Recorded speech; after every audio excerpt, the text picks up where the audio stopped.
As a Man Thinketh by James Allen, Part 2. The body is the servant of the mind. It obeys the operations of the mind, whether they be deliberately chosen or automatically expressed. At the bidding of unlawful thoughts, the body sinks rapidly into disease and decay. At the command of glad and beautiful thoughts, it becomes clothed with youthfulness and beauty. Disease and health, like circumstances, are rooted in thought. Sickly thoughts will express themselves through a sickly body. Thoughts of fear have been known to kill a man as speedily as a bullet, and they are continually killing thousands of people just as surely, though less rapidly. The people who live in fear of disease are the people who get it, and anxiety quickly demoralizes the whole body and lays open to the entrance of disease. The impure thoughts, even if not physical indulged, will soon shatter the nervous system. Strong, pure, and happy thoughts build up the body in vigor and grace. The body is a delicate and plastic instrument which responds readily to the thoughts by which it is impressed, and habits of thoughts will produce their own effects, good or bad, upon it. Men will continue to have impure and poisoned blood so as long as they propagate unclean thoughts. Out of a clean heart comes a clean life and a clean body. Out of a defiled mind proceeds a defiled life and a corrupt body. Thought is the font of action, life, and manifestation.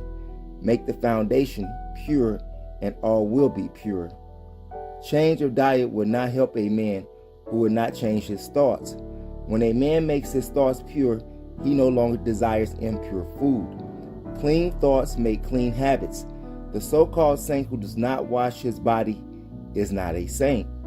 He who has strengthened and purified his thoughts does not need to consider the malevolent microbe. If you would perfect your body, guard your mind. If you renew your body, beautify your mind. Thoughts of malice, envy, disappointment, despondency rob the body of its health and grace. A sour face does not come by chance. It is made by sour thoughts. Wrinkles that mar are drowned by folly, passion, and pride. I know a woman of 96 who has the bright, innocent face of a girl. I know a man well under middle age whose face is drawn into inharmonious contours. This is one of the result of a sweet and sunny disposition. The other is the outcome of passion and discontent.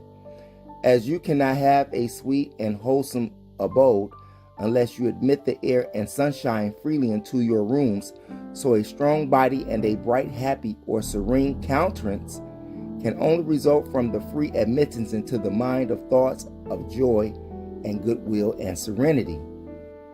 On the faces of the aged there are wrinkles made by sympathy, others by strong and pure thought, and others are carved by passion, who cannot distinguish them. With those who have lived righteously, age is calm, peaceful, and softly mellowed, like the setting sun. I have recently seen a philosopher on his deathbed. He was not old except in years. He died as sweetly and peacefully as he had lived. There is no physician like cheerful thought for dissipating the ills of the body. There is no comforter to compare with the goodwill for dispersing the shadows of grief and sorrow. To live continually in thoughts of ill will, cynicism, suspicion, and envy is to be confined in a self-made prison hole. But to think well of all, to be cheerful with all, to patiently learn to find the good in all, such unselfish thoughts are the very portals of heaven.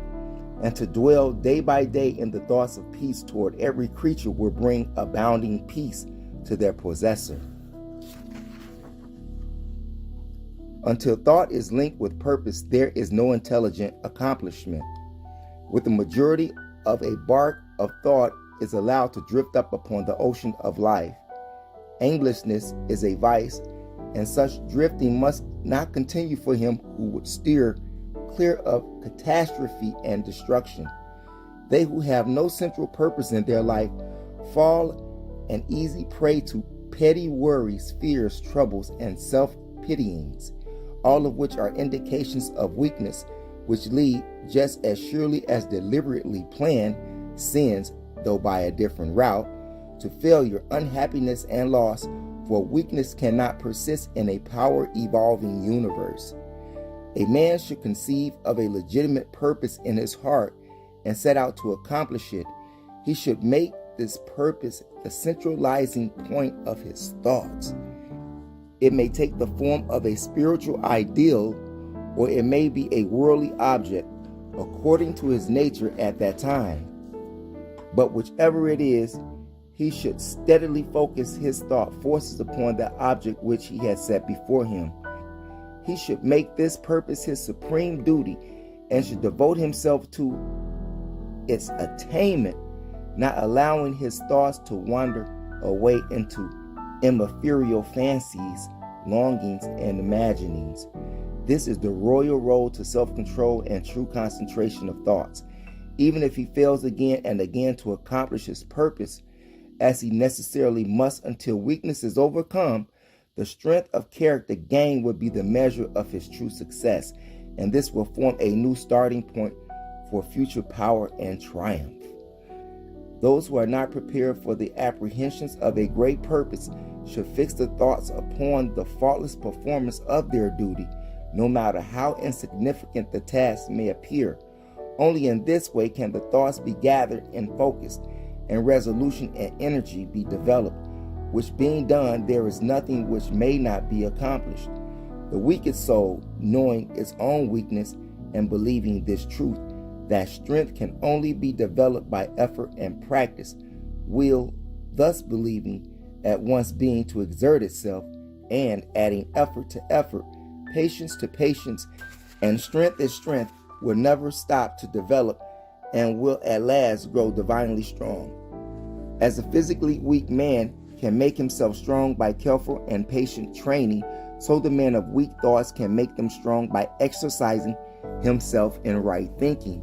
To put away aimlessness and weakness and to begin to think with purpose is to enter the ranks of those strong ones who only recognize failure as one of the pathways to attainment, who make all conditions serve them, and who would think strongly, attempt fearlessly, and accomplish masterfully. Having conceived of his purpose, a man should mentally mark out a straight pathway to its achievement, looking neither to the right nor left. Doubts and fears should be rigorously excluded. They are disintegrating elements which break up the straight line of effort, rendering it crooked, ineffectual, and useless. Thoughts of doubt and fear never accomplish anything and never can. They always lead to failure. Purpose, energy, power to do, and all strong thoughts cease when doubt and fear creep in. The will to do springs from the knowledge that we can do. Doubt and fear are the great enemies of knowledge, and he who encourages them, who does not slay them, thwarts himself at every step. He who has conquered doubt and fear has conquered failure. His every thought is allied with power, and all difficulties are bravely met and wisely overcome. His purposes are seasonably planted, and they bloom and bring forth fruit which does not fall prematurely to the ground. Thought allied fearlessly to purpose becomes creative force.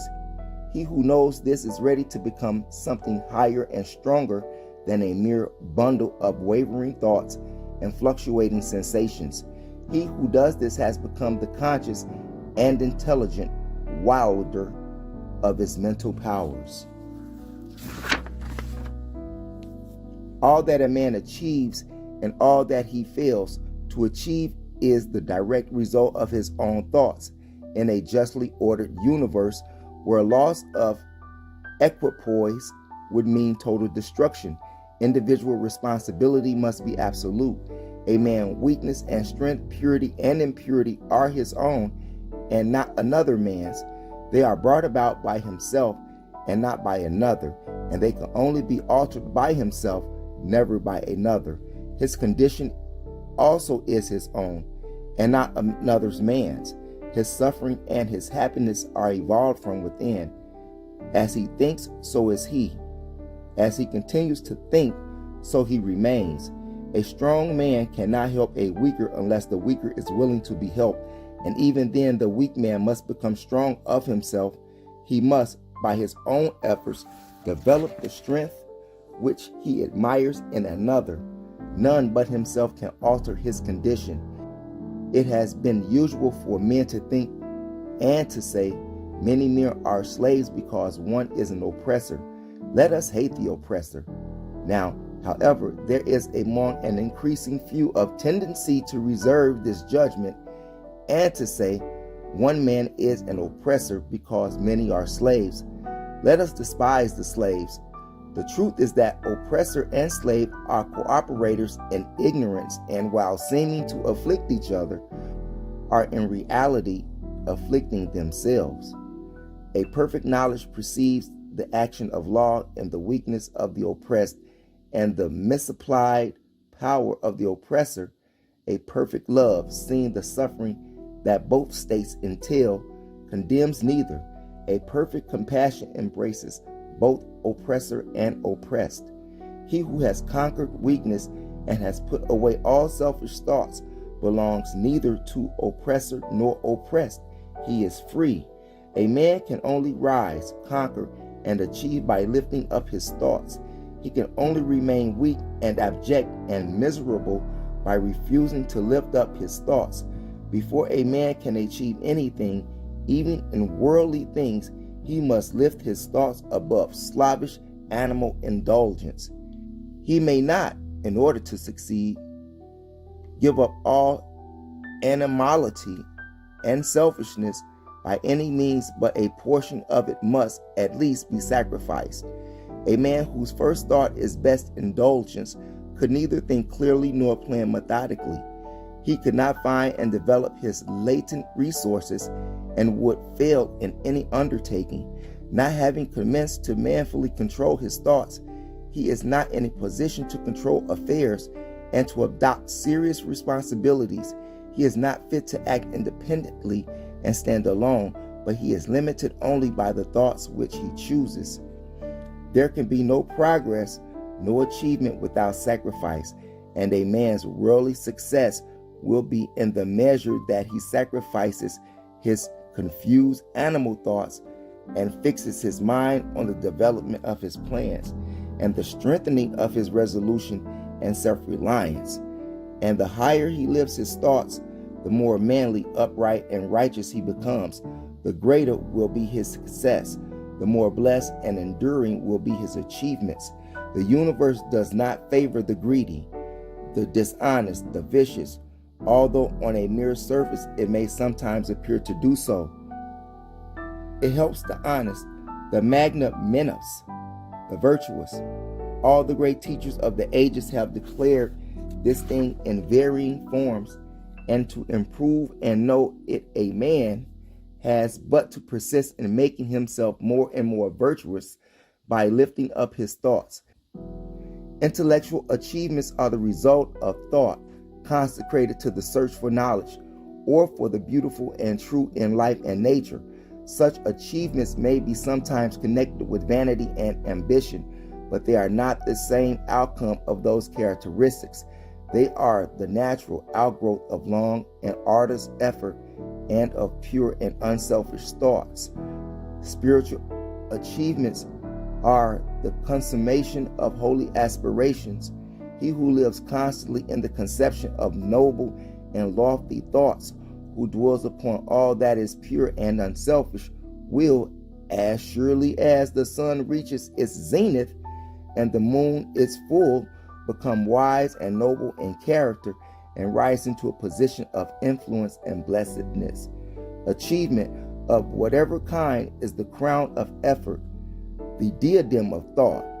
By the aid of self-control, resolution, purity, righteousness, and well-directed thought, a man ascends.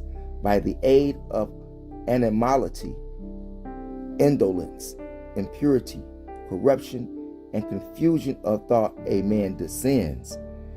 A man may rise to high success in the world and even to lofty altitudes in the spiritual realm, and again descend into weakness and wretchedness by allowing arrogant, selfish, and corrupt thoughts to take possession of him. Victories attained by right can only be maintained by watchfulness. May give way when success is assured and rapidly fall back into failure. All achievements, whether in the business, intellectual, or spiritual world, are the result of definitely directed thought, are governed by the same law, and are of the same method. The only difference lies in the object of attainment. He who would accomplish little must sacrifice little.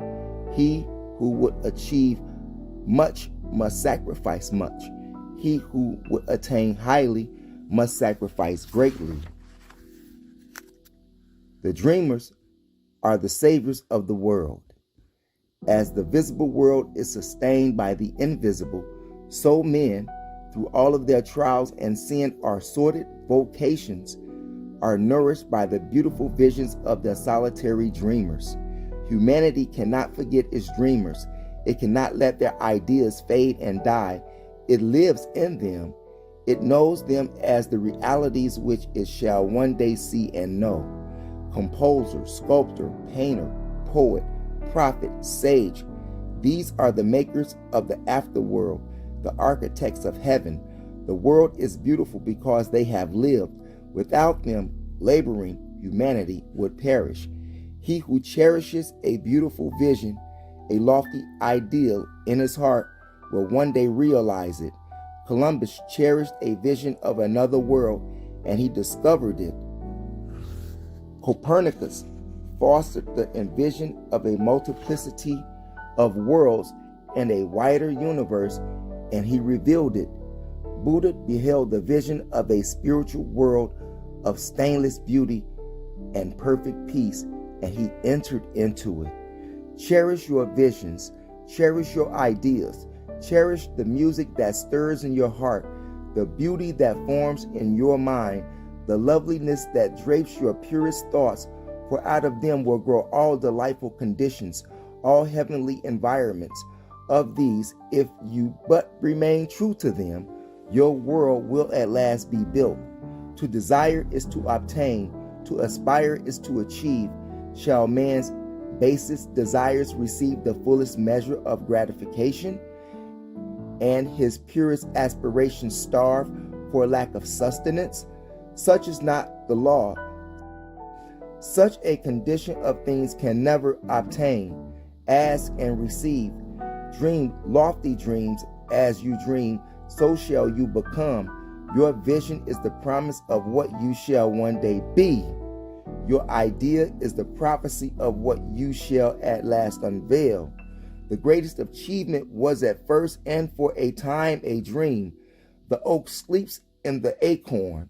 The bird waits in the egg, and the highest vision of the soul awakening angel stirs.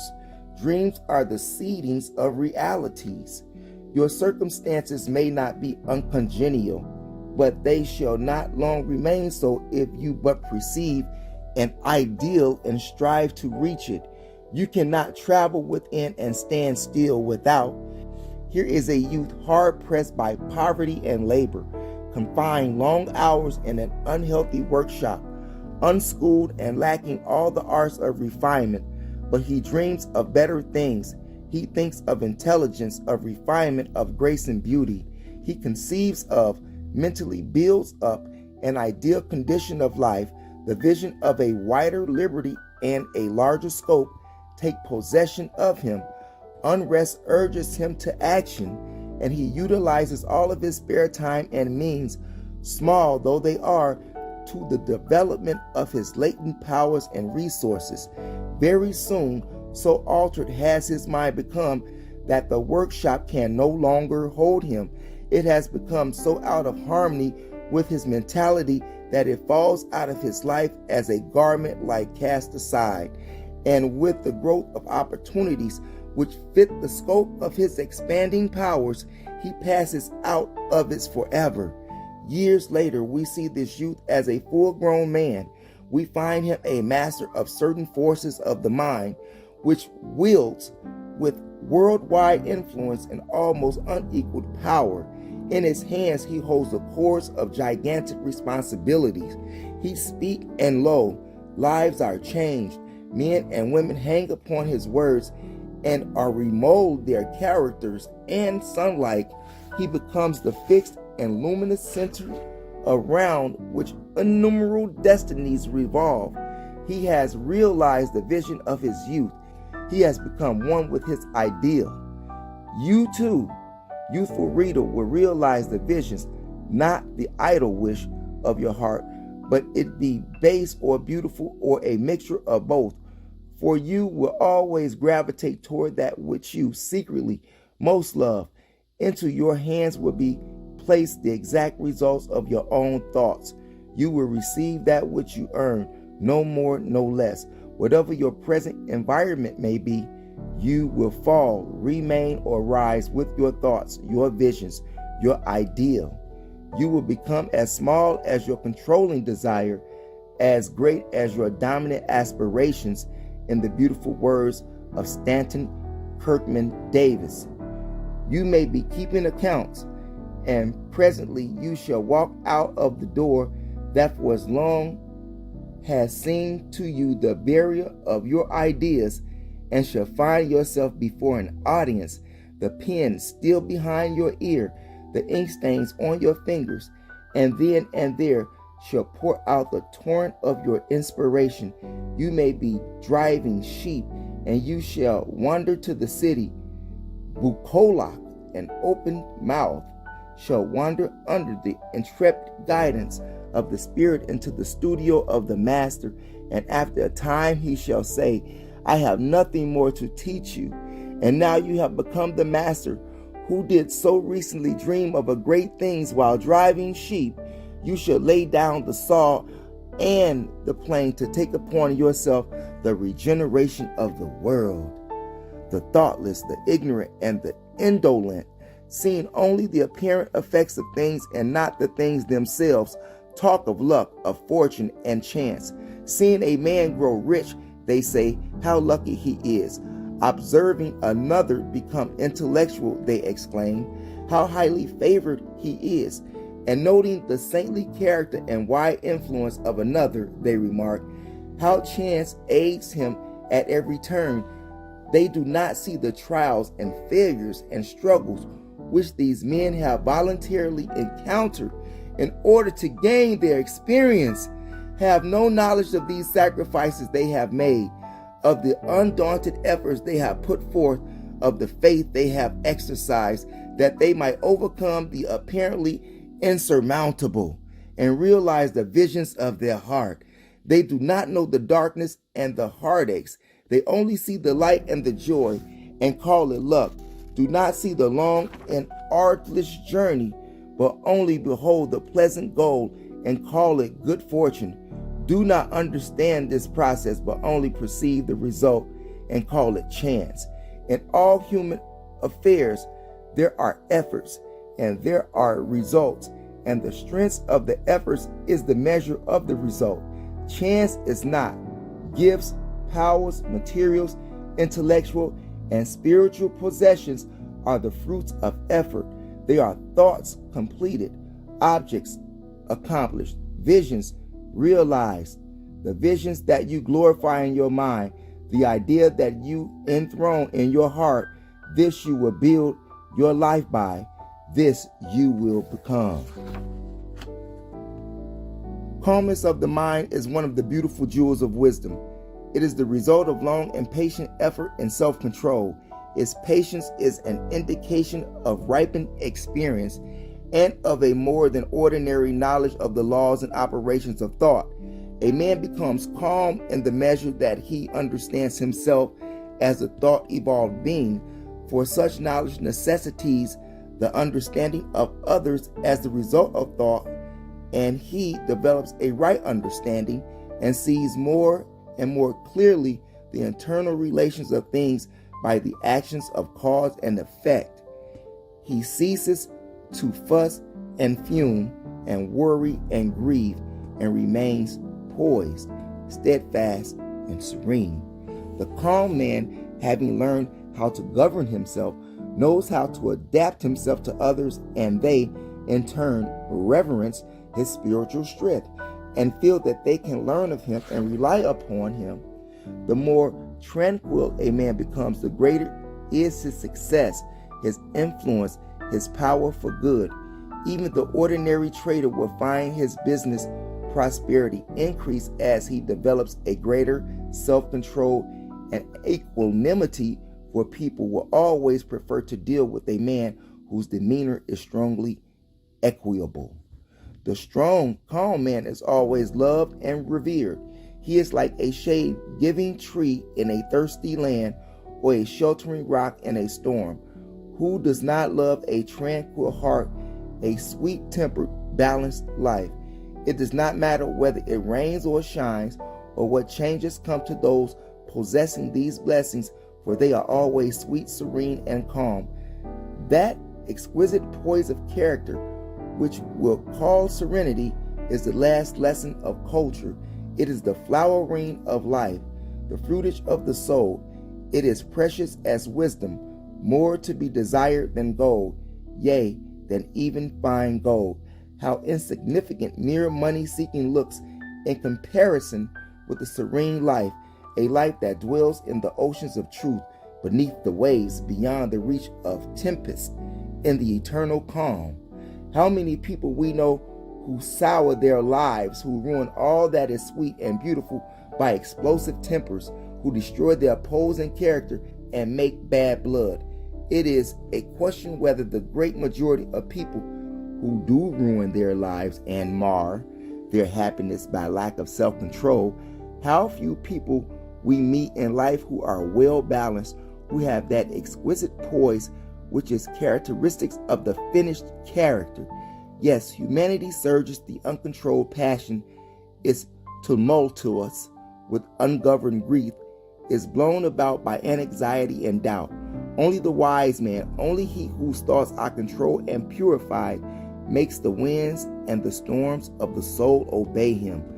Tempest-tossed souls, whether ye may be, under whatsoever conditions ye may live, know this: in the ocean of life, the isles of the blessedness are smiling, and the sunny shore of your idea awaits your coming.